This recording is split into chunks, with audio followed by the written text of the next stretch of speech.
Okay,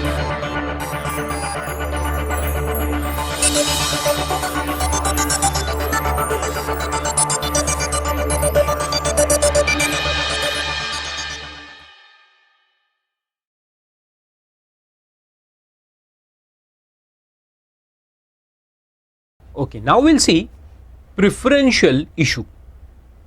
तो आप पूछेंगे सर प्रिफरेंशियल इशू का मतलब क्या है?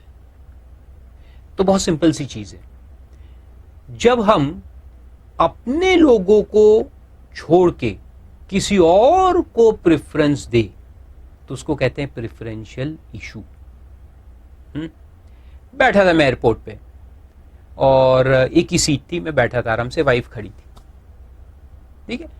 मैंने कहा तुम खड़े रहो, मैं पेपर पढ़ रहा था आराम से, और वहां से कोई बहुत ही खूबसूरत सी लड़की आ रही और बैग है उसके पास, झोला वोला, and she is very much uncomfortable standing, और जगह नहीं है कहीं बैठने की।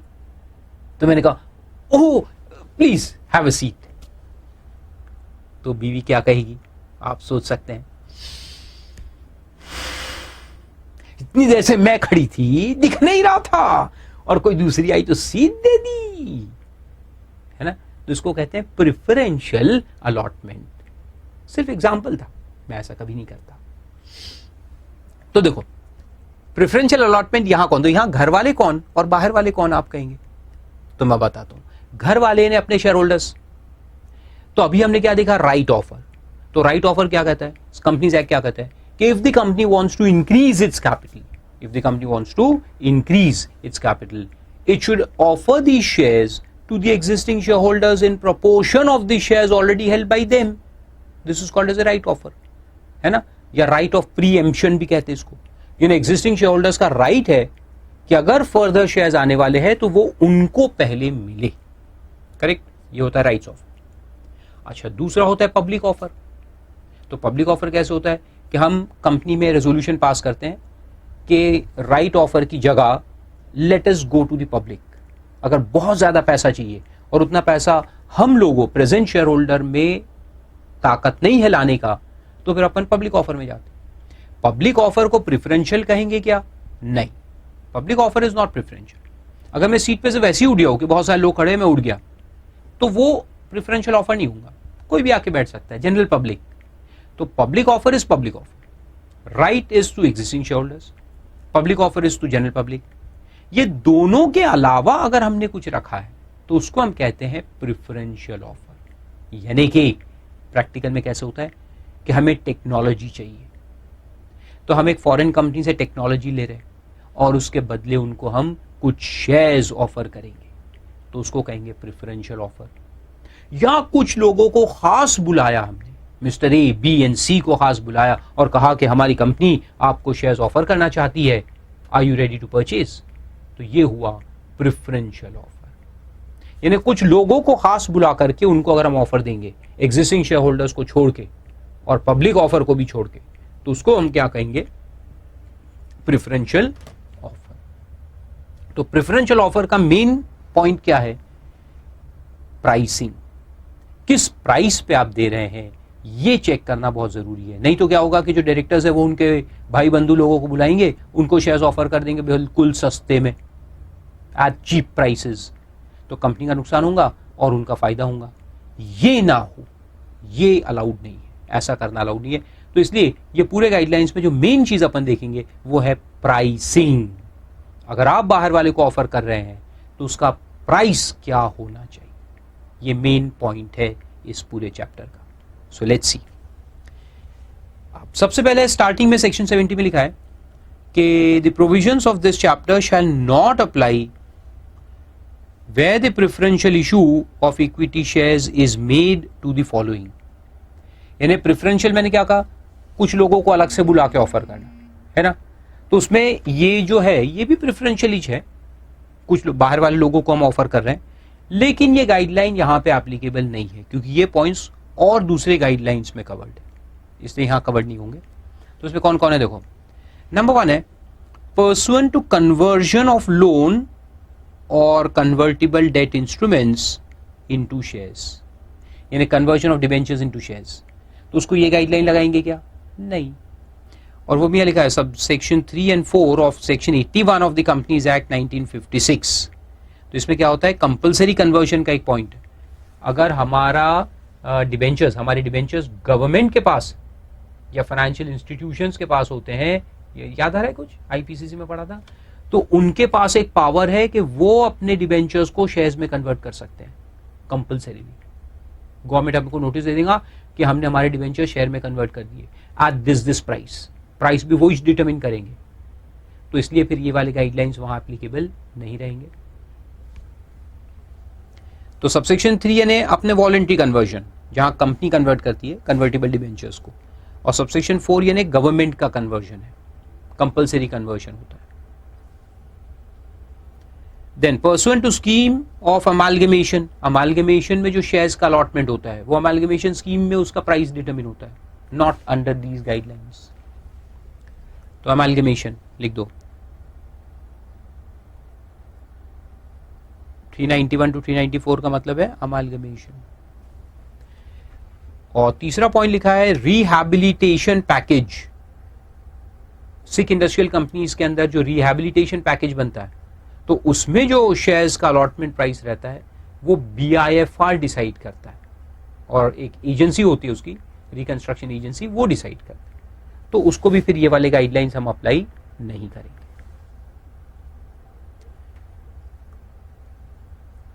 Provided that the lock-in provisions of this chapter shall apply to such equity shares, and provided that the lock-in provision of this chapter shall apply to preferential issue of equity share mentioned in clause C। यानी इनको basically इनको किस चीज का exam किया है, pricing से exam किया है। यहाँ जो प्राइसिंग का फॉर्मूला है उससे एग्जाम किया है, लेकिन लॉक इन पीरियड वगैरह के जो कंडीशंस है वो उनको भी लगेंगे। ठीक है, टेक्निकल मैटर हो गया। फिर आगे लिखता है कि provisions of this chapter relating to pricing and lock in period. तो दो इश्यूज है, लॉक इन तो वही होता है 1 साल प्रेफरेंशियल अलॉटमेंट में, और प्राइसिंग का मेन क्वेश्चन है। Shall not apply to equity shares allotted to any financial institution under the meaning of sub clause IA and 2 of clause H of section 2 of recovery of debts due to Bank and Financial Institutions Act of 1993। जाने दो, उससे कुछ समझ में नहीं आएगा। वहां पर क्या होता है कि फाइनेंशियल इंस्टीट्यूशन अपने लोन को, जहां NPA हो जाता है तो लोन को शेयर्स में कन्वर्ट कर लेते हैं, तो वो उनको भी पावर है फाइनेंशियल इंस्टीट्यूशंस को, वो अपने लोन को शेयर्स में कन्वर्ट कर ले। तो वहां पर भी अपन ये वाले गाइडलाइंस अप्लाई नहीं करेंगे। ठीक है। Then provisions of 73 and 76 shall not apply to preferential issue of equity share and compulsory convertible debt instrument, whether fully or partly, where the board has granted relaxation to the issuer in terms of regulation 29A of SEBI takeover regulations। तो ये भी अपने general काम के नहीं है, इसको भूल जाने का। ये स्पेसिफिक अलग अलग तरह के एग्जेम्पशंस रहते हैं।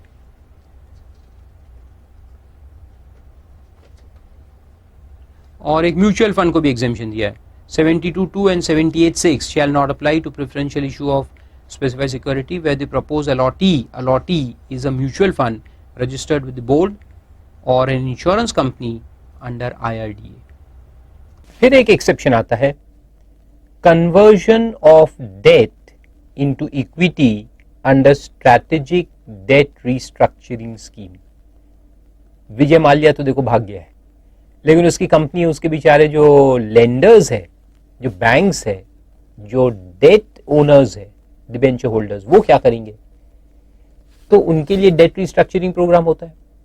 तो डेट रिस्ट्रक्चरिंग के अंदर वो अपने जो डेट इंस्ट्रूमेंट्स है, डिबेंचर्स, बॉन्ड्स, लोन्स, उसको इक्विटी में कन्वर्ट कर सकते हैं and then they can take over the company. Management take over करके सुधारने की कोशिश करेंगे, प्रॉफिट में आ गया तो अच्छी बात। तो ऐसा होता है। देखो, तो इसमें लिखा है the provisions of this chapter. तो फिर से अपन क्या कर रहे कि शेयर्स किसको दे रहे? जो लेंडर्स है, बैंक्स है, उनको शेयर्स ऑफर कर रहे ना, तो it is a kind of preferential offer. तो क्या ये प्रेफरेंशियल ऑफर की जो गाइडलाइंस हम देख रहे हैं वो लगाएंगे उसको? नहीं, उसको एक्सेप्शन दिया है गवर्नमेंट ने। तो क्या लिखा देखो, the provisions of this chapter shell not apply, यानी जो रिक्वायरमेंट्स इस चैप्टर के है वो इसको एप्लीकेबल नहीं है. Where the preferential issue of equity shares is made to the consortium of banks and financial institutions pursuant to conversion of their debt as part of strategic debt restructuring scheme in accordance with the guidelines specified by RBI. Subject to following conditions. Conversion price, पहला condition है कि जो conversion price होगा shall be determined in accordance with the guidelines specified by RBI for the strategic debt restructuring scheme, which shall not be less than face value of the equity shares. तो RBI के guidelines के हिसाब से अपन valuation करेंगे, share का value निकालेंगे जो face value से कम नहीं होना चाहिए. पहला point. Second, conversion price shall be certified by 2 independent qualified valuers. तो ये जो वैल्यूअर्स है जो बेसिकली स्वेट इक्विटी रेगुलेशंस के लिए अपॉइंट होते हैं, तो वो यहाँ पे भी अप्लाई करेंगे अपन. वो पढ़ने की जरूरत नहीं है definition. Valuer shall have the same meaning, वो कोई काम करेंगे.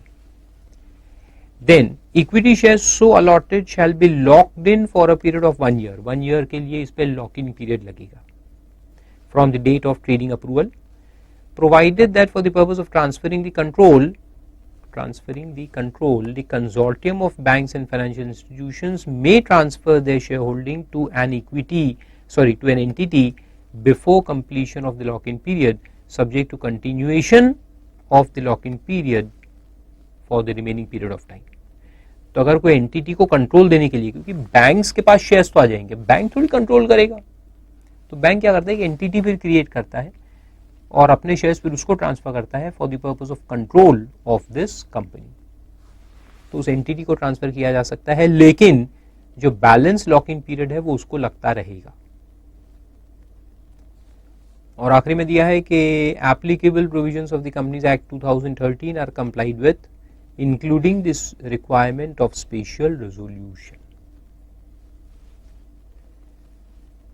फिर और एक एक्सेप्शन है कि provisions of this chapter shall not apply when any other secured lender opt to join the strategic debt restructuring scheme in accordance with the guidelines specified by RBI and convert their debt into equity share in accordance with sub-regulation 5 जो अपन ने ऊपर देखा. तो ऊपर में तो banks and financial institution दिया था, consortium of banks and financial institutions. Consortium में सारे जो बैंक होते हैं वो मिल के ये काम करते हैं, तो उसको कंसोर्टियम कहते हैं. और इनके अलावा भी जो लेंडर्स है, बैंक्स के अलावा जो लेंडर्स है, वो भी इस स्कीम में ज्वाइन कर सकते हैं. और अगर वो स्कीम में ज्वाइन करते हैं और उनके डेट को भी अगर वो इक्विटी में कन्वर्ट करते हैं तो कर सकते हैं, उसको भी ये गाइडलाइन एप्लीकेबल नहीं रहेगा. ठीक है. फिर एक रेलेवेंट डेट का डेफिनेशन है, ये भी जनरल नॉलेज का ही काम का नहीं है. फिर मेन जो है वो 72 है जो अपन देखेंगे. Relevant date means in case of preferential issue of equity shares, the date 30 days prior, ये अपन फॉर्मूला निकालते समय यूज करेंगे, इसलिए अंडरलाइन कर दो. 30 days prior to the date on which meeting of shareholders is held to consider the proposed preferential issue. अच्छा, आप कहेंगे यहाँ शेयर होल्डर्स कहाँ से आ गए? ये शेयर होल्डर्स के परव्यू में रहता है. प्रेफरेंशियल इशू यानी बाहर वाले को शेयर्स देने का है ना, तो उसमें शेयर होल्डर्स की मीटिंग होती है पहले. क्यों? ये सेक्शन 81 अगर आपने पढ़ा होगा पुराने कंपनीज एक्ट का, जिसका नए कंपनीज एक्ट में करस्पॉन्डिंग प्रोविजन है, प्रोविजन सेम है. तो क्या है कि राइट शेयर्स का पॉइंट है कि फर्दर इशू पहले तो प्रेजेंट शेयर होल्डर्स को मिलना चाहिए अंडर राइट, लेकिन अगर हम बाहर वाले को देना चाहते हैं तो उसके लिए स्पेशल रेजोल्यूशन पास करना होता है इन जनरल मीटिंग. तो स्पेशल रेजोल्यूशन एक पास होता है, शेयर होल्डर्स आएंगे, रेजोल्यूशन पास करेंगे और बोर्ड को पावर देंगे कि ठीक है, आप हमें ना देकर ये शेयर्स बाहर वाले को दे सकते हो. तो ये रेजोल्यूशन के बिना ये होता नहीं है. प्रेफरेंशियल इशू के लिए रेजोल्यूशन जरूरी. तो ये रेजोल्यूशन जब हम पास करते हैं, इसकी मीटिंग जो होती है, मीटिंग जिसमें रेजोल्यूशन पास होगा, वो मीटिंग के 30 दिन पहले जो दिन होता है वो रेलेवेंट डेट माना जाएगा. अब वो किस काम में आएगा अभी मैं आपको 72 में बताऊंगा. ठीक है, लेकिन यहां पर अंडरलाइन कर दो. रेलेवेंट डेट का मतलब क्या है? मीटिंग के 30 दिन पहले वाला दिन, 30th day before the date of the meeting at which the resolution is passed. Provided that in case of preferential issue of equity shares pursuant to a scheme approved by corporate debt restructuring framework of RBI, the date of approval of the corporate debt restructuring package shall be the relevant date. वो भी ठीक है. And in case of preferential issue of convertible securities, convertible security अगर हम बाहर वालों को offer कर रहे हैं तो वहां क्या होगा देखो, either the relevant date referred to in clause A यानी मीटिंग के पहले वाला 30 दिन, or a date 30 days prior to the date on which the holders of convertible security become entitled to apply for the equity shares. ये सब समझाऊंगा, अभी सिर्फ अंडरलाइन करते जाओ. 30 days तो बस इसमें सिर्फ 30 दिन समझना था तुमको. समझ में आ गया? 30 दिन पहले हमें बताऊंगा कहां से 30 दिन गिन रहे अपन. Don't worry about that. लेकिन फिर लिखा है कि whether relevant date falls on a weekend or a holiday, क्योंकि वहां स्टॉक मार्केट बंद होता है वीकेंड पे या फिर हॉलीडे आ गया. वीकेंड क्यों लिखा है? क्योंकि स्टॉक मार्केट बंद होता है not just on Sunday but Saturday and Sunday, दोनों दिन बंद होता है ना. स्टॉक मार्केट का वर्किंग क्या है? Monday to Friday. तो वीकेंड पे हॉलीडे है. या फिर वेडनेसडे को भी अगर ये 30th डे आ रहा था लेकिन वेडनेसडे हॉलीडे था, महाशिवरात्रि आ गई थी उस दिन, या कोई भी ईद आ गई थी, या गुड फ्राइडे आ गया था, तो वो हॉलीडे था. हाँ गुड फ्राइडे कैसे आ सकता है? गुड फ्राइडे पब्लिक हॉलीडे है, लेकिन वेडनेसडे कैसे आ सकता है? खैर कोई दूसरी, क्रिसमस आ गया था हॉलीडे, तो फिर क्या करेंगे? The day preceding that holiday or the weekend will be considered.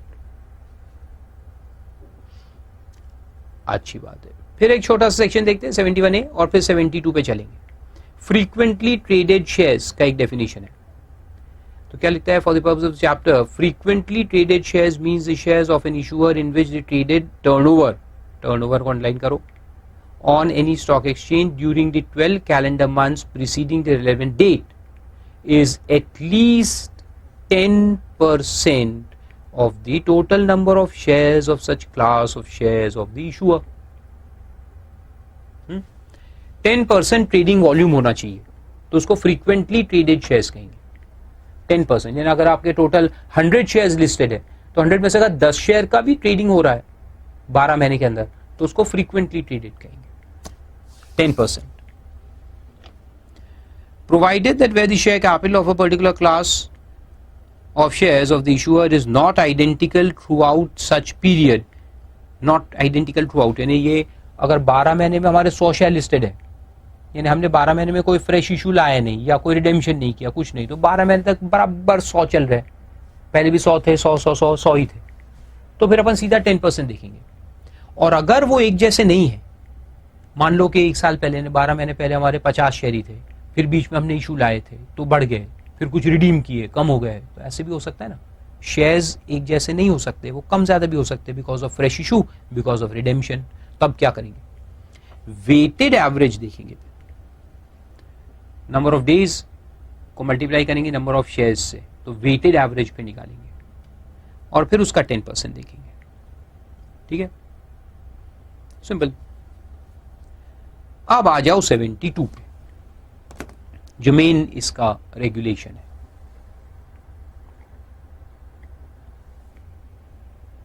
Condition for preferential issue. तो सबसे पहले तो जैसे मैंने आपको बताया, स्पेशल रेजोल्यूशन लगेगा शेयर होल्डर्स की मीटिंग में. Then all the equity shares if any held by the proposed allottees in the issuer are in dematerialised form. ये जितने भी इक्विटी शेयर्स हम ये प्रेफरेंशियल इशू में देंगे वो सब डीमैट में होने चाहिए, डीमटेरियलाइज्ड फॉर्म में देना है. Then issuer is in compliance with the conditions for continuous listing of equity share as specified in the listing agreement with the recognised stock exchange where the equity shares of the issuer are listed. Continuous listing का मतलब है कि जैसे हमारा listing हुआ था, फिर उसमें ऐसा भी हो सकता है कि हमने कुछ वायलेशन किया तो स्टॉक एक्सचेंज ने लिस्टिंग के ऊपर बैन लगा दिया, फिर बाद में हमने लिस्टिंग की है, फिर बैन लगा, फिर, तो ऐसा नहीं होना चाहिए. कंटिन्यूअस पीरियड के लिए लिस्टिंग होना चाहिए. And issuer has obtain permanent account number of the proposed allottees. जिनको अलॉटमेंट कर रहे हैं अपन, वो खास लोग, वो बाहर वाले लोग, वो जो आई थी और मैंने सीट उसको दे दी, बैठ जाओ, तो उसका पैन नंबर लेना जरूरी. उनका पैन नंबर अपन लेंगे. Then issuer shall not make preferential issue to any person who has sold any equity share of the issuer during the 6 months preceding the relevant date. Another condition. ऐसे किसी लोग को preferential issue नहीं करना है जिन्होंने हमारे कंपनी के शेयर पिछले 6 महीने के अंदर बेचे होंगे.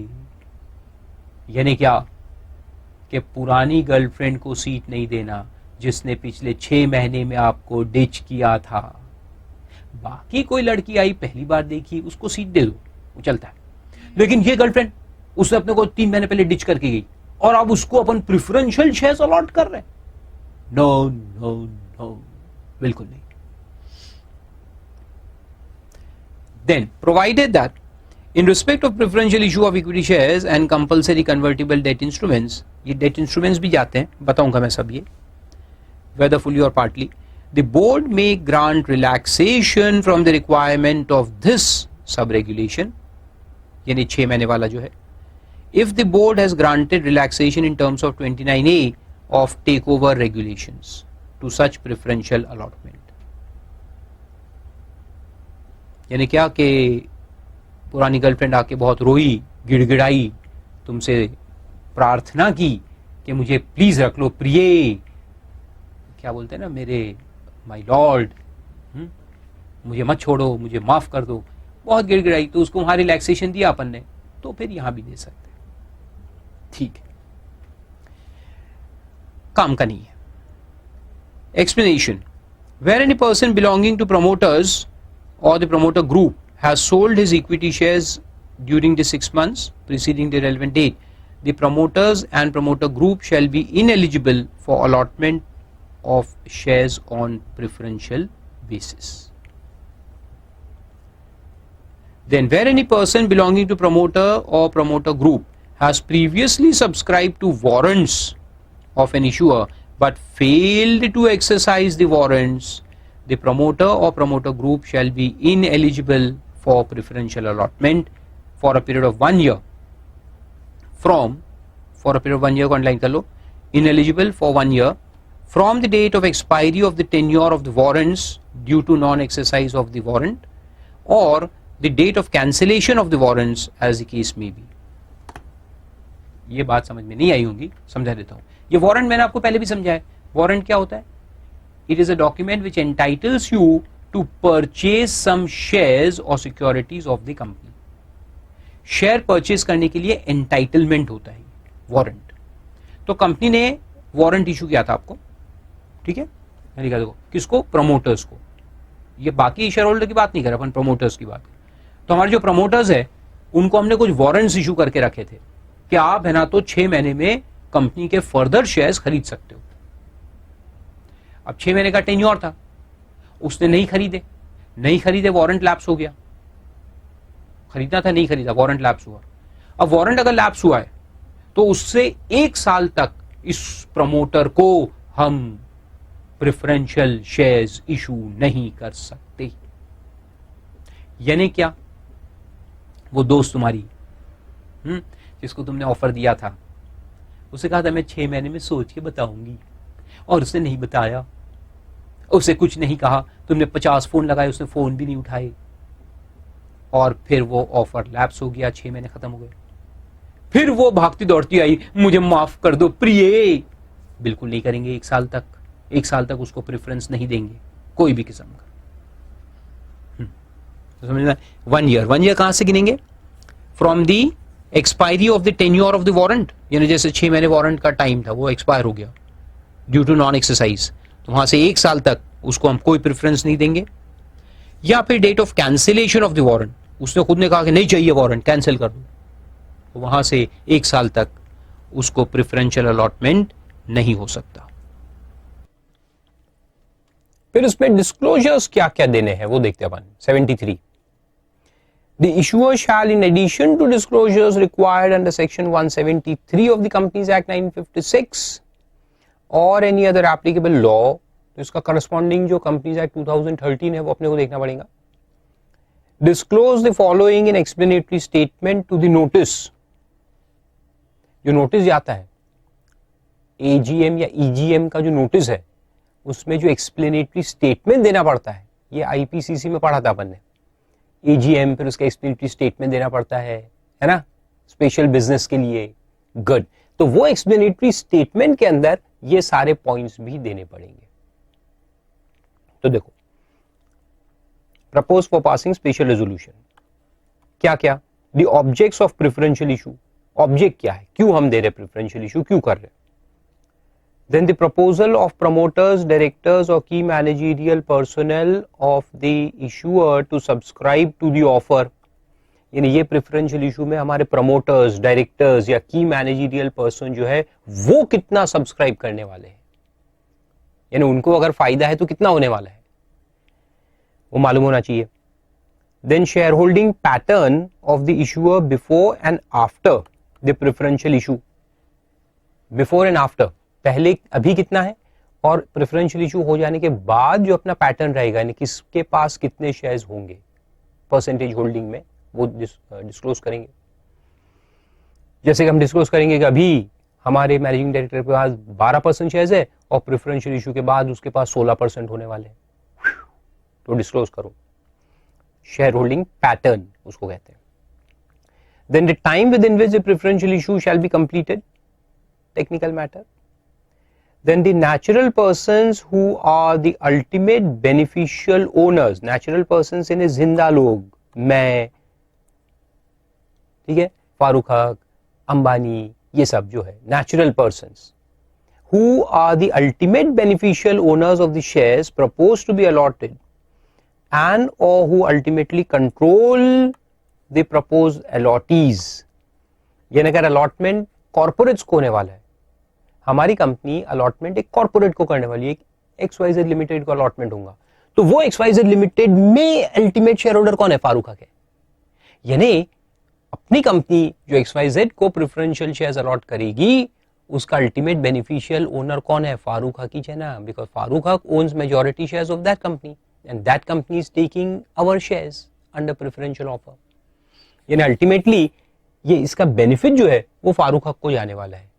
नेचुरल पर्सन्स जो उस कंपनी के पीछे में है उनको डिस्क्लोज करो, ऐसा कहने का मतलब है। The percentage of post preferential issue capital that may be held by them यानी वही फारूक हक के पास अल्टीमेटली वहां से कितना बेनिफिशियल ओनरशिप हो जाएगा। And change in control if any if the issuer consequent to the preferential issue, यानी ये अगर अलॉटमेंट हो गया तो इसमें मैनेजरियल चेंज क्या आने वाला है, फारूक हक के पास कंट्रोलिंग इंटरेस्ट इस कंपनी का कितना हो जाएगा, ये डिस्क्लोज करो। तो ये टेढ़ा काम है। देखो ये क्या होता है कि अगर प्रेफरेंशियल इशू में शेयर्स डायरेक्टली मेरे को दिए गए तो समझ में आता है कि भाई फारूक हक को प्रेफरेंस शेयर्स जा रहे हैं, सबको दिख रहा है। लेकिन अगर प्रेफरेंस शेयर्स नहीं, प्रेफरेंशियल अलॉटमेंट जो है वो XYZ लिमिटेड को होने वाला है, तो अपने शेयर होल्डर्स को नहीं समझ में आएगा ना कि भाई ये XYZ लिमिटेड को जा रहा है, अच्छा ठीक है, लेकिन XYZ लिमिटेड के पीछे कौन है, फारूक हक ही है ना। तो ये शेयर्स जो XYZ लिमिटेड के पास चले जाएंगे उसका कंट्रोलिंग पावर तो फारूक हक के पास है। Means indirectly through XYZ limited Farooq Haq is going to control our company. तो अभी उसके पास कितने शेयर्स है और ये इनडायरेक्ट वे से कितने हो जाएंगे, और ये होने से अपनी कंपनी का कंट्रोलिंग इंटरेस्ट चेंज होने वाला है क्या, वो डिस्क्लोज करने का है, और होगा तो कितना चेंज होने वाला है। गहराई में है point. Then provided that if there is any listed company, mutual fund, bank or insurance company in the chain of ownership of the proposed allottee, no further disclosure will be necessary. अगर ये mutual funds वगैरह के through है तो फिर disclosure की जरूरत नहीं है, या लिस्टेड कंपनी के थ्रू है तो फिर डिस्क्लोजर की जरूरत नहीं है। लेकिन इसके अलावा यानी XYZ कंपनी जो है जिसको शेयर्स अलॉट हो रहे हैं वो अनलिस्टेड है, तो फिर ये डिस्क्लोजर की जरूरत है जो हमने देखा। और अगर XYZ listed company, already listed company है, उसमें फारूक हक का भी होल्डिंग है और अब वो कंपनी यहाँ अपने शेयर्स खरीदेंगी अंडर प्रेफरेंशियल अलॉटमेंट, तो फिर डिस्क्लोजर की जरूरत नहीं है। लोगों को मालूम होना चाहिए because all this companies are listed, everything is available on the stock market, all information is there, so they can ascertain themselves. Then, an undertaking that the issuer shall recompute the price of the specified securities in terms of provisions of these regulations where it is required to do so. वो तो ठीक है, undertaking लिख देना है. Then undertaking that if the amount payable on account of recomputation of price is not paid within the time stipulated in these regulations, the specified security shall continue to be locked in till the time such amount is paid by the allottees. अगर ये recomputation ऊपर में लिखा है कि shall be recomputed in accordance with guidelines, और अगर recomputation में बढ़ गया तो ये जिन लोगों को allotment हुआ था वो पे करेंगे, और अगर नहीं करेंगे तो लॉक इन कंटिन्यू रहेगा, फिर वो लॉक इन से बाहर नहीं आएंगे if they don't pay the difference. And disclosures similar to disclosures specified in part G of schedule 8, ये पढ़ने की जरूरत नहीं है. इफ द इशुअर और एनी ऑफ द प्रमोटर्स और directors is a wilful defaulter, अगर विलफुल डिफॉल्टर है तो फिर उसके लिए स्पेसिफिक डिस्क्लोजर डालना पड़ेगा. ये अभी 2016 में ऐड हुआ है पॉइंट एच, विलफुल डिफॉल्टर वाला. फिर 74 आता है allotment pursuant to special resolution. तो अलॉटमेंट होगा, फिर allotment pursuant to special resolution shall be completed within a period of 15 days from the date of passing of the resolution. 15 दिन के अंदर अंदर अलॉटमेंट कंप्लीट हो जाना चाहिए रेजोल्यूशन के बाद. Provided that where any application for exemption from the applicability of SEBI substantial acquisition of shares and takeover regulations of 1997 or any approval or permission by any regulatory authority or central government for allotment is pending. अगर ये substantial acquisition वाला case है और उसमें application pending है तो फिर period of 15 days shall be counted from the date of order on such application or the date of approval or permission as the case may be. यानी अगर कोई स्पेशल परमिशन की जरूरत नहीं है तो रेजोल्यूशन के 15 दिन के अंदर अलॉटमेंट हो जाना चाहिए, और अगर सब्सटैंशियल एक्विजिशन वाला केस है और वहां अप्रूवल चाहिए या सेंट्रल गवर्नमेंट से कोई अप्रूवल चाहिए या कोई रेगुलेटरी अथॉरिटी से अप्रूवल चाहिए इस केस में, तो फिर वहां से अप्रूवल जब आ जाएगा तो उसके बाद 15 दिन के अंदर अलॉटमेंट होना चाहिए. फिर उसमें प्रोविजो डाला है तो वो भी कोई काम का नहीं है. Provided further that where the board has granted relaxation to the issuer in terms of the regulation 29A of SEBI substantial acquisition norms, the preferential issue of equity shares and compulsorily convertible debt instrument whether fully or partly shall be made by it within such time as may be specified by the board in order granting the relaxation. तुम आप board specify करेंगे time उसमें करो.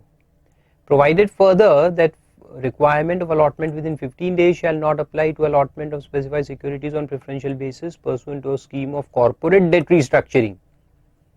corporate debt restructuring वाला case है तो उसमें 15 दिन का रूल नहीं लगेगा, उसमें जो टाइम वहां डिसाइड होगा उसके हिसाब से चलेंगे. Then if the allotment of specified securities is not completed within 15 days from the date of special resolution, a fresh special resolution shall be required. अगर 15 दिन में कंप्लीट नहीं करते हो नॉर्मल केस में, ये सब प्रोविजोस को छोड़ दो तो जो नॉर्मल केस है 15 दिन में करना है, वो नहीं किया तो फ्रेश स्पेशल रेजोल्यूशन लगेगा. And relevant date for determining the price under this chapter shall be taken with reference to date of latter special resolution. यानी अब जो नया स्पेशल रेजोल्यूशन हम पास करेंगे उसको फिर कंसिडर करके प्राइस डिटर्मिनेशन वापस से करेंगे.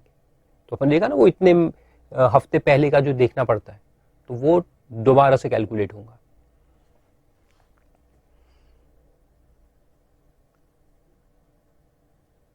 फिर ये जो सब रेगुलेशन 3 है वो कोई खास काम का नहीं है.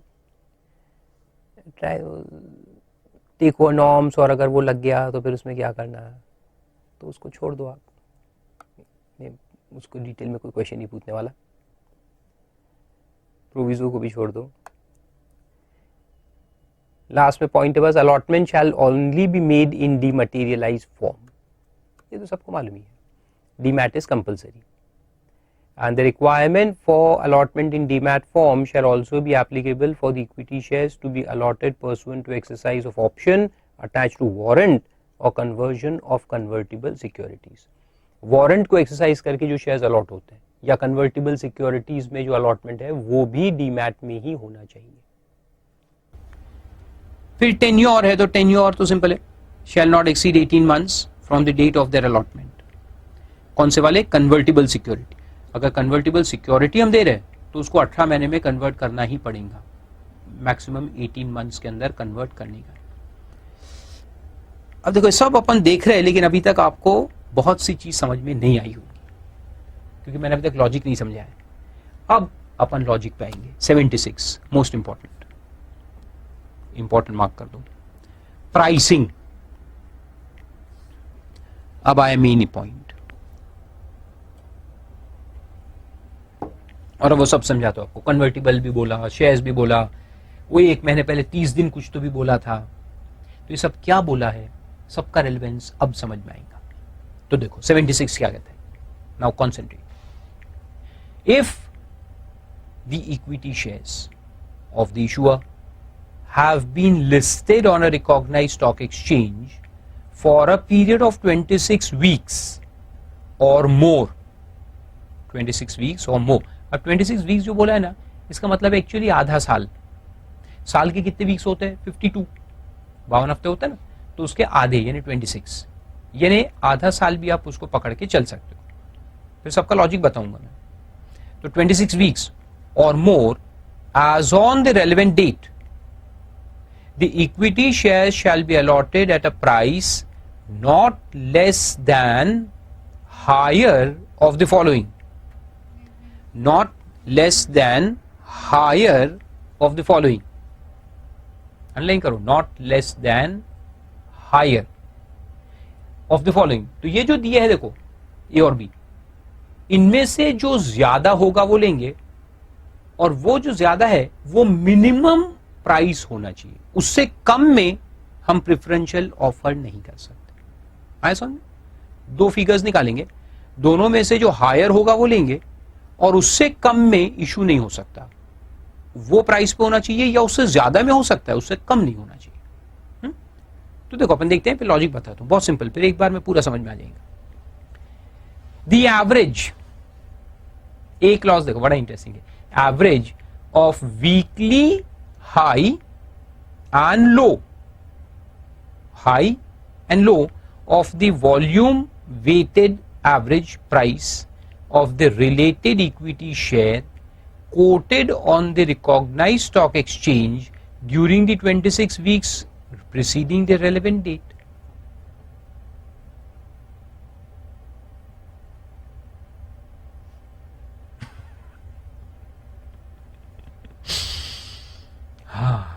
समझ में नहीं आया? फिर आप कहेंगे कुछ नहीं। देखो वीकली हाई एंड लो का मतलब क्या है कि हमारे शेयर देखो मंडे से फ्राइडे चलता है स्टॉक मार्केट, तो इसमें ये पूरा हफ्ता है, इसमें हाईएस्ट कहां तक पहुंचा था हमारा शेयर और लोएस्ट कहां पे आया था, वो लेंगे और उसका एवरेज निकालेंगे। ठीक है, वीकली हाई एंड लो, तो 5 दिन है, तो 5 दिन में वीकली हाई और लो निकालेंगे। ठीक है, तो हाईएस्ट गया था हमारा शेयर इस हफ्ते 230 टच किया था, और लोएस्ट जो है वो 190 पे आया था। तो क्या करो, दोनों को ऐड करो, डिवाइड बाय 2 कर दो, एवरेज आ जाएगा। ये एक हफ्ते का एवरेज आया। ऐसे 26 हफ्तों का एवरेज निकालना है, अलग अलग अलग अलग अलग हर हफ्ते। फिर ये सबको ऐड करके डिवाइड बाय 26 करना है, तो क्या मिल जाएगा? Figure A. और weighted average, volume weighted average जो बोला वो क्यों? क्योंकि अगर हमारे जो शेयर्स लिस्टेड है वो एक जैसे अगर नहीं है, बीच में इशू आया था या कुछ रिडेम्पशन हो गया, तो कम ज्यादा होते रहते ना, तो फिर उतने नंबर ऑफ शेयर्स जितने हमारे लिस्टेड है उससे मल्टीप्लाई कर करके वो टोटल निकालेंगे, फिर उसको डिवाइड करेंगे, यानी वॉल्यूम वेटेड एवरेज मिलेगा आपको। फॉर सिंप्लिसिटी अपन मान के चलते कि नंबर ऑफ शेयर्स सेम है, पूरे 6 महीने के अंदर सेम शेयर्स लिस्टेड थे, तो फिर वॉल्यूम वेटेड का कोई मतलब नहीं है, सिंपल एवरेज अपने को निकाल लेना है। लेकिन अगर नंबर ऑफ शेयर्स ऊपर नीचे हुए हैं तो फिर वेटेड एवरेज निकालेंगे। ठीक है, वो आपने पढ़ा था स्टैटिस्टिक्स के अंदर, कब? सीपीटी के अंदर, याद होगा। Very good. तो 26 हफ्तों का निकालना है। ठीक है, और the average of the weekly high and low of the volume weighted average price of related equity shares quoted on the recognized stock exchange during 2 weeks preceding the relevant date. तो एक में 26 हफ्तों का निकालना है, एक में 2 हफ्तों का निकालना है बस, और फिर इन दोनों में से जो हायर होगा वो अपने को लेने का है। इन दोनों में से जो हायर है वो लेने का है। आया कुछ समझ में? नहीं आया। लेट्स सी कहां गया। ओके, अब देखो समझ में आएगा। ये है, अभी कुछ मत लिखना, पहले देख लेना। जनरल मीटिंग जिसमें हम स्पेशल रेजोल्यूशन पास करेंगे अप्रूविंग दिस प्रेफरेंशियल अलॉटमेंट। ठीक है, तो पहले तो रेलेवेंट डेट का मतलब क्या है? रेलेवेंट डेट होता है इसके पहले का 30th डे, जो कि हॉलीडे नहीं होना चाहिए। अगर हॉलीडे है तो उसके पहले का दिन देखते हैं।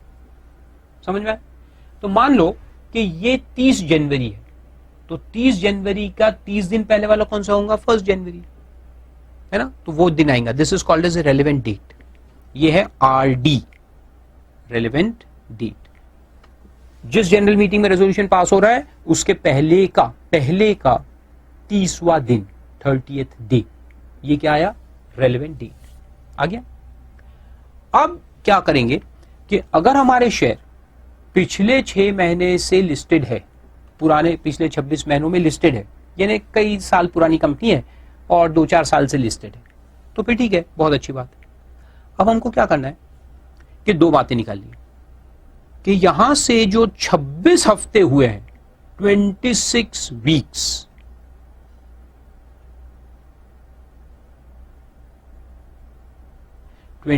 वीक्स 1 2 3 4 5 6 7 8 9 10 11 12 13 26 हफ्ते होंगे। इनमें से हर एक हफ्ते का हाई और लो का एवरेज निकालेंगे। ठीक है, तो अपने को 26 फिगर्स मिलेंगे, हाई एंड लो का एवरेज हर हफ्ते का। जैसे हफ्ते मंडे टू फ्राइडे, तो उसमें हाई क्या गया था, लो क्या गया, उसको ऐड करो, एवरेज निकालो। फिर पिछले हफ्ते, फिर उसके पहले, फिर उसके पहले, फिर उसके पहले, फिर उसके पहले, ऐसे 26 एवरेजेस मिलेंगे।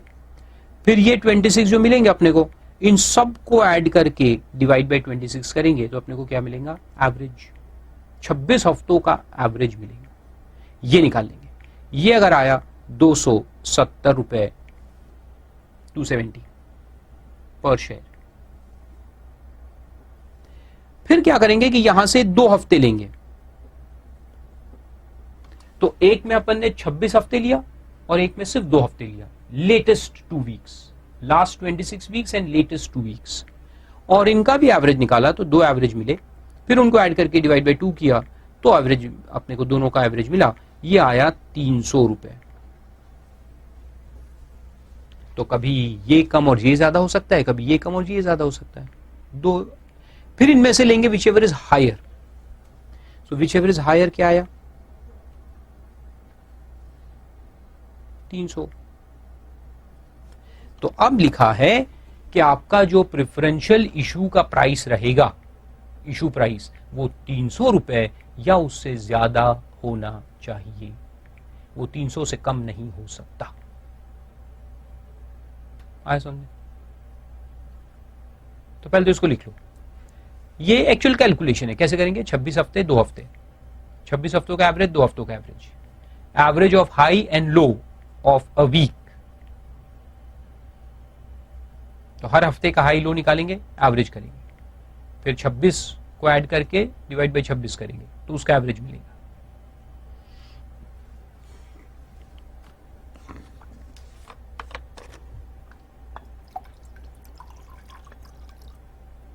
बड़ा इंटरेस्टिंग है। अभी भी मैंने लॉजिक नहीं समझाया।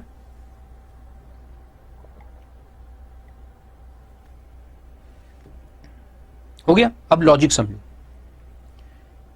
कि ये 26 हफ्ते 2 हफ्ते क्या कर रहे हैं अपन, कुछ समझ में नहीं आ रहा ना। देखो बहुत सिंपल है, ये अपना जनरल मीटिंग है जहां हमने रेजोल्यूशन पास किया। ठीक है, अब देखो उल्टा मैं समझाता हूं, पहले चोर के नजरिए से सोचते हैं कि प्रमोटर्स है खास करके, और प्रमोटर क्या कर रहे हैं कि अपने ही दूसरी कंपनी को या सिस्टर कंसर्न को जहां उनका मेजर शेयर होल्डिंग है उसको यहां से दिलवा रहे प्रेफरेंशियल शेयर्स, या खुद के नाम से ले रहे सीधे सीधे preferential shares to promoters themselves या डायरेक्टर्स या मैनेजिंग डायरेक्टर वगैरह वगैरह। तो ये लोग क्या करेंगे कि सस्ते में दे देंगे ना खुद को, मार्केट में कीमत चल रही है 300, ये बोलेंगे कि नहीं नहीं हम प्रमोटर को दे रहे हैं 230 में, तो कंपनी को नुकसान होगा ना कि भाई मार्केट में 300 पे चल रहा है तो उसको 230 में क्यों दे रहे। लोग पब्लिक चिल्लाएंगी, शेयरहोल्डर्स आवाज उठाएंगे, तो ये लोग क्या करेंगे कि मार्केट को गिराएंगे।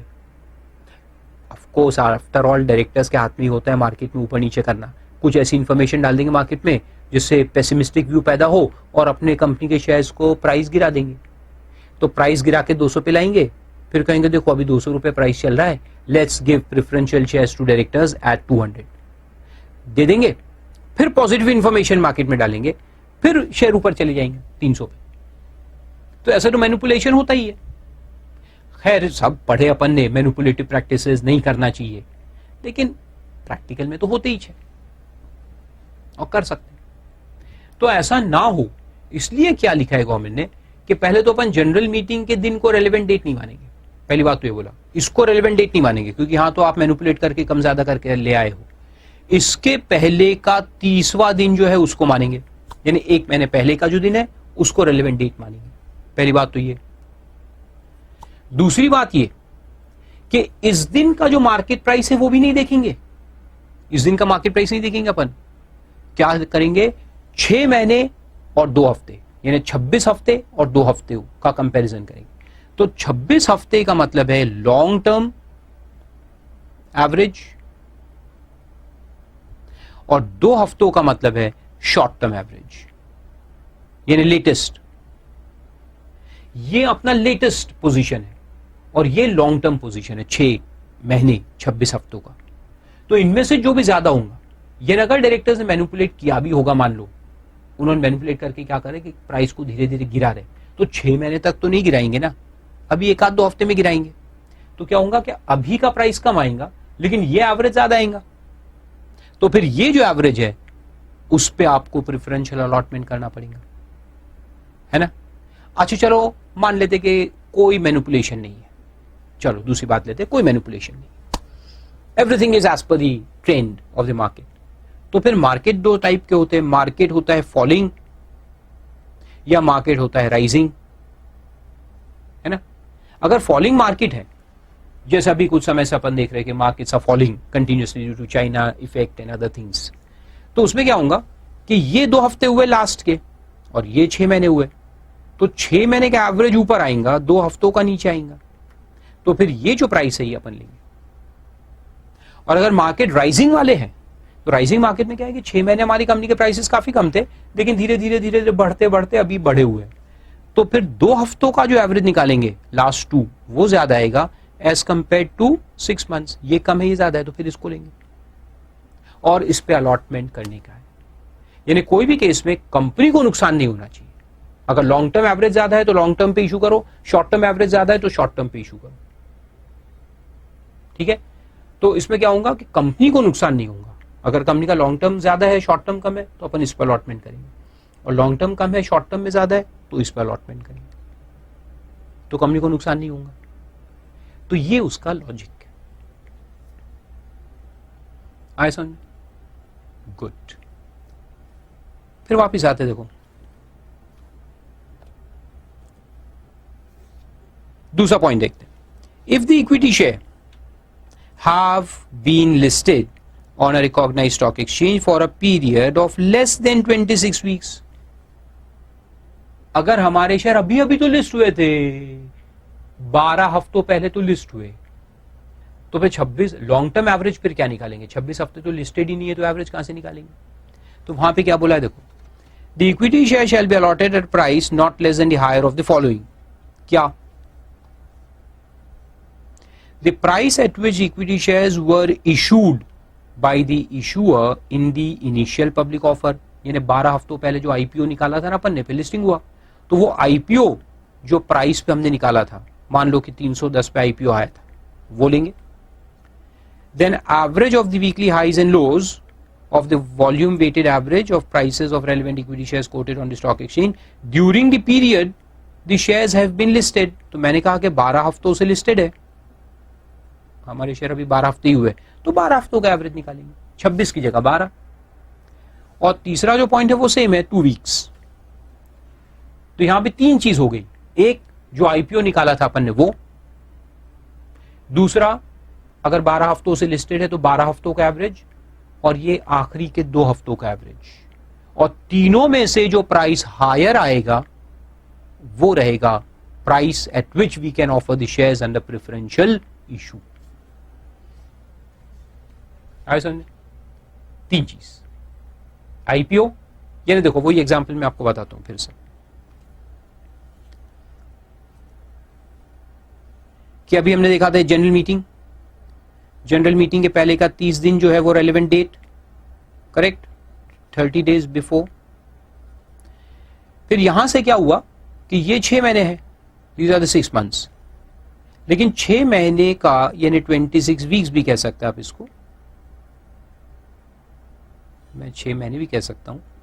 इसमें लिस्टेड ही नहीं है, अपना आईपीओ ही जिधर आया था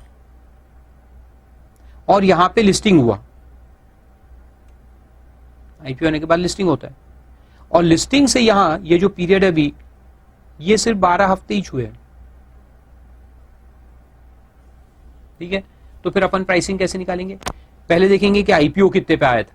तो आईपीओ अगर 310 पे आया था, फिर ये 12 हफ्तों का एवरेज देखेंगे. 12 हफ्तों का एवरेज अगर आ रहा है 260, और पिछले 2 हफ्ते 2 वीक्स का एवरेज देखेंगे, तो 2 हफ्तों का एवरेज आ रहा है मान लो कि 290. तो अपन ये 3 को कंपेयर करेंगे. आईपीओ का प्राइस 12 हफ्ते से लिस्टेड है तो उसका एवरेज, और आखिरी के 2 हफ्तों का एवरेज. तो 260, 290, 310, विच एवर इज हायर, 310. तो 310 जो आएगा वो अपना प्राइस बनेगा.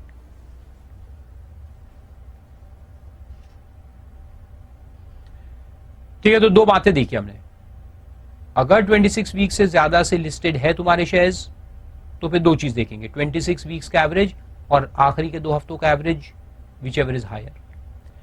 अगर 26 वीक्स से लिस्टेड नहीं है, कम है, तो फिर 3 चीज देखेंगे, जितने समय के लिए लिस्टेड है उसका एवरेज, आखिरी के 2 हफ्तों का एवरेज, और आईपीओ का जो प्राइस था, इशू प्राइस, वो, और लेंगे विच एवर इज हायर. अब हुआ क्लियर? Very good. फिर क्या होगा देखो, where the price of equity share is determined in terms of sub-regulation 2, such price shall be recomputed. recomputed बोल रहा है, तो ये अपन पहले भी देखा था ना, recomputed, उसके 2 पॉइंट्स. तो रिकम्प्यूट क्यों बोला है? इसलिए कि जब अभी देखो, अभी तो 12 हफ्ते कंप्लीट हुए, तो अपन ने 12 हफ्तों का एवरेज लिया, 2 हफ्तों का लिया और निकाल लिया. लेकिन अब यहां बोला है कि जब 26 हफ्ते खत्म होंगे, तो आपको ये प्राइस रिकम्प्यूट करनी पड़ेगी. 26 हफ्तों का एवरेज लेकर के रिकम्प्यूट करनी पड़ेगी. और फिर अगर वो ज्यादा हो गया तो वो प्राइस होना चाहिए था allotment price for preferential issue. मेरा अभी अपन 310 निकाले ना जैसे कि, तो अब क्या बोलता है देखो, पहले पढ़ लो फिर मैं बताता हूं उसका डायग्राम. कि क्या बोला है, recomputed by the issuer on completion of 26 weeks from the date of listing. Listing से जब 26 हफ्ते कंप्लीट होंगे, अभी 12 हफ्ते हुए, जब 26 हफ्ते होंगे तो अपन उसको रिकम्प्यूट करेंगे, 26 हफ्तों का एक एवरेज प्राइस निकालेंगे with reference to average of the weekly high and lows. वो तो सेम है, of the closing prices of the related equity shares during this 26 weeks. And if such recomputed price is higher than the price paid on allotment. अगर ये ज्यादा हो गया, then the price paid on allotment, the difference shall be paid by the allottees to the issuer. उनको difference देना पड़ेगा. ये नहीं कैसे हुआ देखो, अभी ये केस था अपना, अभी हमने देखा कि अभी 12 हफ्ते हुए तो ठीक है, हमने 12 हफ्तों का एवरेज निकाला, फिर तीनों को कंपेयर करके 310 पे इशू कर दिया। लेकिन ये यहां से लिस्टिंग से जब 26 हफ्ते खत्म होंगे, 26 वीक्स जब खत्म होंगे, तो इसका री एवरेज निकालेंगे, ये 26 हफ्तों का एवरेज फिर से निकालेंगे। और अगर ये 350 आ गया, 26 हफ्तों का एवरेज अगर 350 आया, रिकम्प्यूटेशन, ये रिकम्प्यूटेड है, तो फिर ये 310 नहीं होना चाहिए था, ये 350 होना चाहिए था। ऐसा हो गया तो फिर क्या करेंगे कि जो अलॉटमेंट अपन ने 310 पे किया है, उन लोगों से इन लोगों से 40 रुपए एक्स्ट्रा बुलाया जाएगा और वो उनको देना पड़ेगा। और ये बात जो है वो पहले से लिखी जाती है। ये जो हम रेजोल्यूशन पास कर रहे थे ना, उसी के अंदर वो लिखते हैं, वो जो एक्सप्लेनेटरी स्टेटमेंट में दिया था ना 2 पॉइंट की, लिखना पड़ता है कि they are ready, they have undertaken, preferential allottees have undertaken to pay the difference arising on recomputation.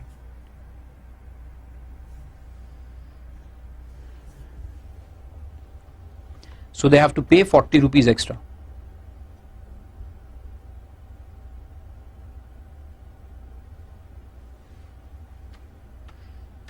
बड़ा इंटरेस्टिंग है।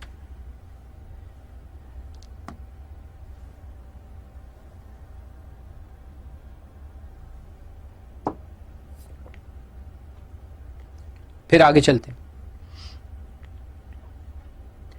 Any preferential issue of specified securities to QIBs not exceeding 5 in number shall be made at a price not less than the average of the weekly high and low of the volume weighted average prices of the related equity shares quoted on the recognized stock exchange during the 2 weeks preceding the relevant date. अगर अपन QIBs को बुला के preferential allotment कर रहे, मान लो पैसे की जरूरत है तो अपन ने 2-4 फाइनेंशियल इंस्टीट्यूशन को बुला लिया, कहा कि यार तुम लोग शेयर्स लो, पैसा दो, 5 से कम को बुलाए, उनको कुछ शेयर्स दिए, तो ठीक है, वहां पर अपन क्या करेंगे कि सिर्फ 2 हफ्तों का एवरेज निकाल के उसको दे देंगे, उसमें कोई 26-26 नहीं देखेंगे, only 2 weeks average. And for the purpose of regulation, और उसमें क्या है कि देखो QIB है ना, तो QIB तो फाइनेंशियल बॉडीज है, अब वो अपने वो उसमें कोई उल्लू बनाने का सवाल नहीं है कंपनी को, तो 2 हफ्तों का लेटेस्ट एवरेज जो है, शॉर्ट टर्म एवरेज, उसी पे उनको अलॉटमेंट कर सकते हैं। And for the purpose of regulation stock exchange means what, अगर हमारे ये भी एक सवाल है, अगर हमारे शेयर्स 2-4 स्टॉक एक्सचेंज पे लिस्टेड है, तो अपन कौन से वाले एक्सचेंज का हाई लो लेकर के एवरेज निकालेंगे? बॉम्बे स्टॉक एक्सचेंज का, नेशनल, बड़ौदा, दिल्ली, कौन सा? क्योंकि प्राइसेस तो सब पे अलग अलग चलते रहते हैं, तो कौन से वाले एक्सचेंज का हाई लोज लेंगे? तो वहां देखो लिखा है, means any of the recognised stock exchanges in which equity shares are listed and in which the highest trading volume underline is achieved in the past 26 weeks. 26 हफ्तों में जिस पे हाईएस्ट ट्रेडिंग वॉल्यूम रिकॉर्ड किया गया, यानी highest number of shares का trade हुआ, वो वाला स्टॉक एक्सचेंज अपन लेंगे। फिर एक पॉइंट है, pricing of equity shares infrequently traded shares. अब क्या बोलता है देखो, where the shares are not frequently traded, the price determined by the issuer shall be taken into account valuation parameters including book value, comparable trading multiples and such other parameters as are customary for valuation of shares by such companies, provided that the issuer shall submit a certificate stating that the issuer is in compliance with this regulation, obtained from an independent merchant banker or an independent CA in practice having minimum experience of 10 years to the stock exchange where the shares are being listed. तो infrequently traded यहाँ पे trading इतनी होता है, 10% से कम trading होता है, तो उसमें मार्केट में क्या प्राइस देखेंगे, क्या एवरेज निकालेंगे हाई लोज का? अरे ट्रेडिंग इतनी होता है तो क्या हाई क्या लो क्या, तो फिर वहां वो मेथड फॉलो नहीं करेंगे, CA से सेपरेटली वैल्यूएशन करवाएंगे, जैसे आप पढ़ते हैं ना CA फाइनल में शेयर वैल्यूएशन, पूरे चैप्टर है ना वैल्यूएशन ऑफ शेयर्स, तो वो चैप्टर लगा करके अपन वैल्यूएशन करेंगे, taking other parameters into consideration. The real life parameters. फिर और एक सेक्शन है, ये सब फिर टेक्निकल हो जाते हैं, इस पे एग्जाम में क्वेश्चन नहीं आता है। तो 76 जो मेन है वही मेन है, उसमें क्वेश्चन आते हैं। बाकी ये फिर है एडजस्टमेंट्स। यहाँ लिखा है कि price determined for preferential issue in accordance with regulation 76 and 76A shall be subject to appropriate adjustments, like if the issuer makes an issue of equity shares by way of capitalization of profit or reserves other than by way of dividend or shares, makes a right issue of equity shares, consolidates its outstanding equity share into smaller number of shares, divides the outstanding by way of stock split, upon division करते हैं ना, share को divide करते हैं या share को consolidate करते हैं, छोटे छोटे शेयर्स को बड़ा शेयर बना देते हैं। अगर ये 6 महीने जो है ना उसमें ये कुछ भी चेंजेस आए हैं तो उसका अपने को चेंजेस लाना पड़ेगा। वो जो मैंने कहा ना, एवरेजिंग फिर करना पड़ेगा, वेटेड एवरेज लगाना पड़ेगा। जैसे कि 100 रुपए का शेयर था फेस वैल्यू, उसको कम करके 10 रुपए कर दिया, तो मार्केट में जो प्राइस है वो तो टोटल चेंज हो जाएंगे ना। हाई लोज कैसे निकालेंगे फिर, क्योंकि 100 रुपए का है तो हाई लोज में 600-500 चल रहा है, और अगर ये डिवाइड हो गया सीधा 10 से तो मार्केट रेट तो सीधा 10 से कम हो जाएगा ना, वो भी डिवाइड बाई 10 हो जाएंगे। तो फिर वो एवरेजिंग कैसे करोगे, उधर का एवरेज 550, इधर का एवरेज 55, अब ये दोनों को ऐड करके डिवाइड बाई 2 कर सकते क्या, नहीं ना। तो फिर उसको एडजस्टमेंट करना पड़ेगा, सेम लेवल पे लाके फिर अपने को एवरेजिंग करना पड़ेगा।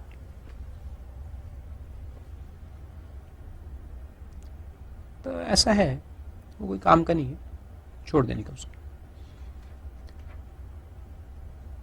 फिर एक पॉइंट है payment of consideration 77। Full consideration of specified security other than warrants issued under this chapter shall be paid by allottees at the time of allotment. पूरा पैसा लेने का है। Provided that in case of a preferential issue of specified securities pursuant to a scheme of corporate debt restructuring as per the corporate debt restructuring framework specified by RBI, the allottee may pay the consideration in terms of such scheme. ऐसे तो हजारों exceptions होते हैं, उससे अपने को मतलब नहीं। Then an amount equivalent to at least 25% of the consideration determined in terms of 76 shall be paid against each warrant on the date of allotment of warrants. अगर warrant वाला केस है तो 25% लेना है।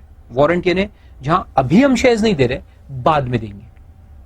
तो प्राइसिंग तो इसी तरह से ही निकालेंगे। प्राइसिंग तो निकल गया, जैसे हमारा प्राइसिंग निकला 310 रुपए, तो फिर क्या करेंगे कि जब वारंट इशू होता है और बाद में चल के शेयर्स उसमें मिलते हैं आपको, may be 6 months down the line, warrant मैंने पहले भी समझाया क्या होता है कि अभी वारंट दे देंगे, इसको वारंट में लिख देंगे कि we are going to offer you 1 share at 310 but not now, after 6 months तुम 6 महीने बाद ये शेयर खरीद सकते हो एट 310। तो 6 महीने 8 महीने जो भी टाइम आपको डालना है आप डाल सकते हो, लेकिन वारंट इशू करते समय 25% मार्जिन लेकर के रखेंगे। 25% मार्जिन अपने को ले लेना है। तो 310 का 25% कितना होता है, देखो 310 इंटू 25% इज 77.5।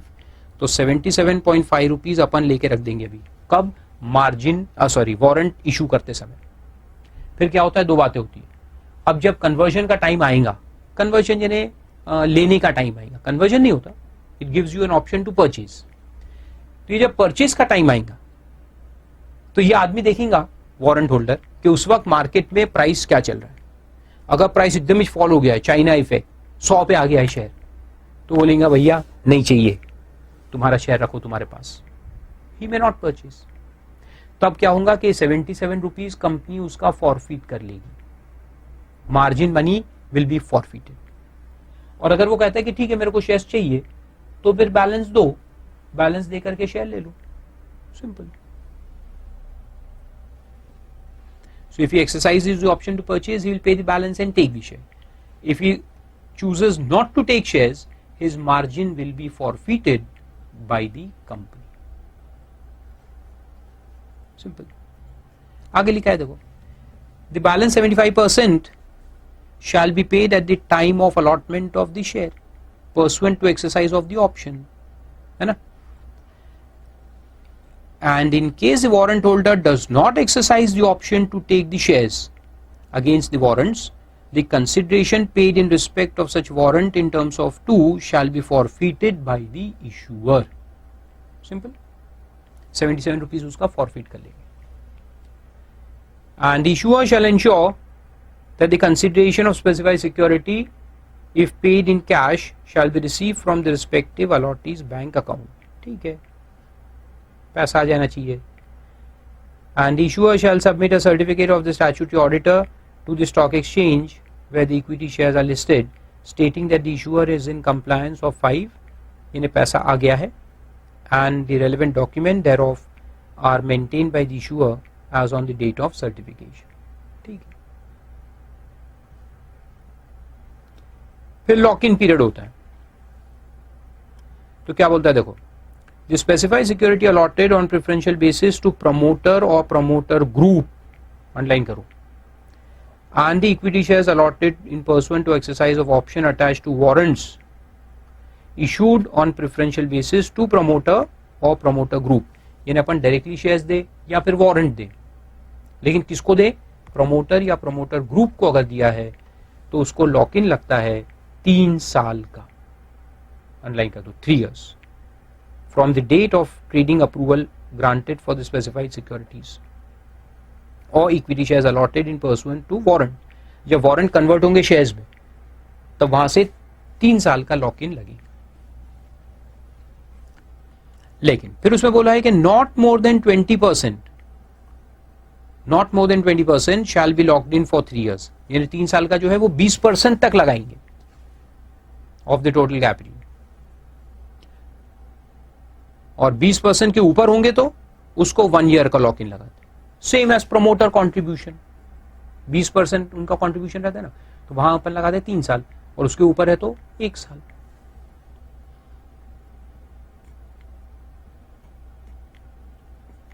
और आगे लिखा है कि अगर ये प्रेफरेंशियल बेसिस पे हमने अलॉटमेंट किसको किया है, प्रमोटर ग्रुप को छोड़ के और किसी को किया है, अदर्स, एनी अदर पर्सन को किया है, तो फिर उसको लॉक इन लगेगा 1 year का, उनको 1 साल का लॉक इन रहता.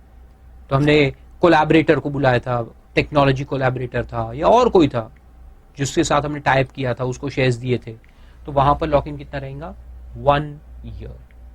प्रमोटर ग्रुप को दोगे तो 3 साल, 20% 3 साल, 20 के ऊपर है तो 1 साल, और बाकी किसी को भी दोगे तो 1 साल. और कन्वर्जन वाले अगर केस है, कन्वर्जन ऑफ डेट इंस्ट्रूमेंट्स, तो उसमें क्या रहेगा कि उसमें मिलाकर रहेगा. सपोज के 8 महीने तक डिबेंचर चला, फिर शेयर्स मिले, तो 1 साल जो है वो दोनों को मिलाकर देगी. Debenture lock in period will be period of debenture plus share. Simple.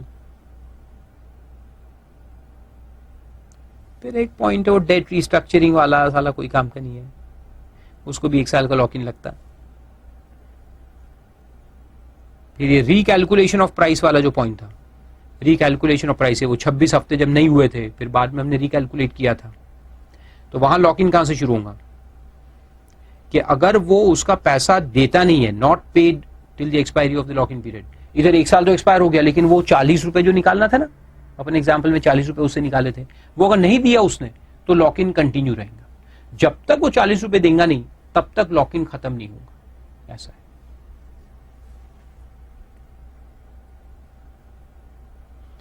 And the entire pre-preferential allotment shareholding of the allottees, यानी जिनको यहां शेयर दिए प्रेफरेंशियल बेसिस पे, उनके पास हो सकता है कंपनी के पहले के भी कुछ शेयर्स हो, है ना. यहां तो लिए ही उन्होंने, लेकिन पहले के भी कुछ है, तो वो पहले के जो है वो 6 महीने के लिए लॉक इन रहेंगे, उस पर भी लॉक इन लग जाएगा फॉर 6 months. नए वाले पे तो 1 year का है, और जो पुराने वाले हैं उस पर 6 महीने के लिए लॉक इन लग जाएगा. तो वो लिखा है, देखो, pre preferential allotment share holding जो रहेगा उन्हीं का, अलॉटीज का, उसको 6 महीने का लॉक इन लगाएंगे.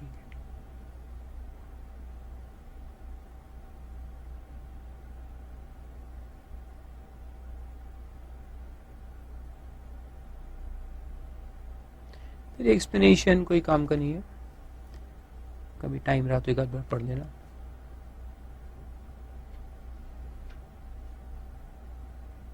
ट्रेडिंग अप्रूवल ये भी काम करें, टेक्निकल नेचर के हैं, not for exam point of view. Then transferability of locked in securities and warrants.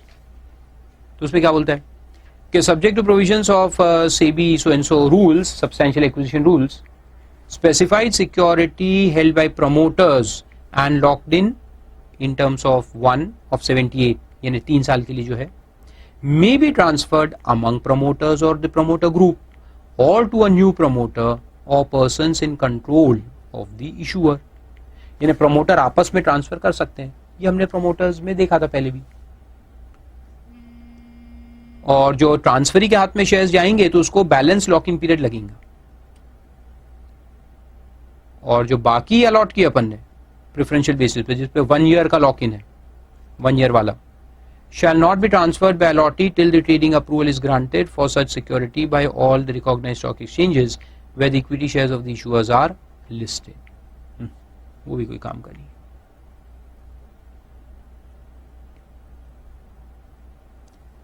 खैर, अब इसमें एक पॉइंट जो है वो रह गया है, मैं बताता हूं आपको. रह गया है कि इसके अंदर स्पेसिफिकली उसके लिए कोई पॉइंट नहीं था, लेकिन वो कन्वर्टिबल डेट इंस्ट्रूमेंट जो है ना, तो वहां एक पॉइंट में समझा देता हूं आपको. उसमें प्राइसिंग कैसे निकालते हैं. अगर वो हमने प्रेफरेंशियल बेसिस पे दिया तो होगा तो वही, उसमें जनरल मीटिंग होगी जिसमें हम डिसाइड कर रहे हैं कि हम कन्वर्टिबल डिबेंचर्स देंगे. तो इसके पहले का 30 दिन लेना पड़ता है, और उसके पहले 26 हफ्ते जो है, और 2 हफ्ते. ये दोनों अपन एवरेज निकालते ना, एक यहां का एवरेज निकलेगा, एक यहाँ का एवरेज निकलेगा. तो यहाँ का एवरेज आया, अगर समझ लो कि 40 रुपीज, और यहाँ का एवरेज आया 30 रुपीज, तो अपन लेंगे विच एवरेज हायर, यानी कि 40. करेक्ट.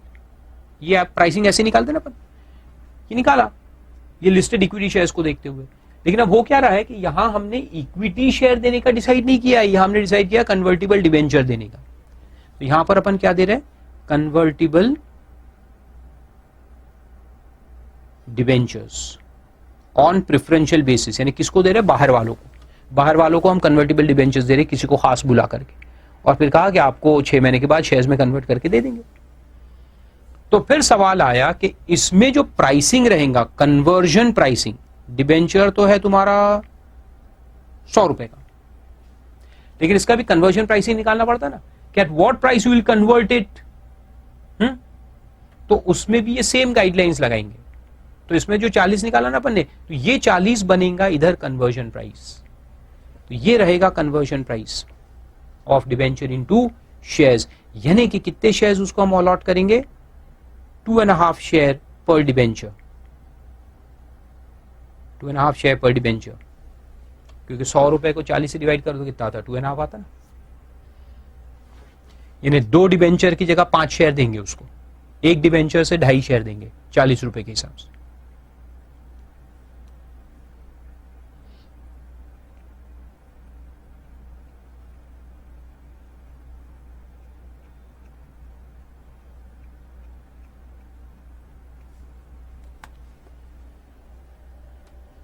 ये लिख लो. फिर और एक केस बता दो, लास्ट पॉइंट.